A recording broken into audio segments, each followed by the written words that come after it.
καλά ότι σήμερα έγινε ντους στο σούπερ μάρκετ. Βρε πάνω στη φασαρία έπαιρνα ότι έβρισκα μπροστά μου. Κοίτα εδώ.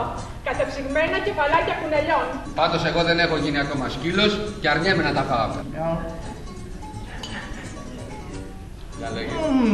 Μήπως νομίζεις ότι είμαστε τίποτα ξεφτύλες που ακούμε μόνο διαταγές? Αστυνομία, γέξτε! Δεν είστε αγριόσκυλα? Για ξαναπες' αυτό, για ξαναπες' αυτό! Για ποια αγριόσκυλα μιλάς, Ξέρετε αν θα έρθει εδώ κανένας δικός του σήμερα γιατί έχω φέρει το φέρνο να τους παραδώσω? Ναι, να σου πω! Τι? Μην ξανακάνεις τη μάνα σου να σε περιμένει.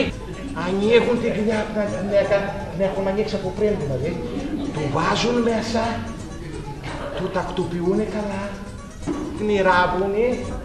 Πατάνε το κουμπί και σε 5 μήνες γεννιέται ένα ολόφρεσκο σταράκι.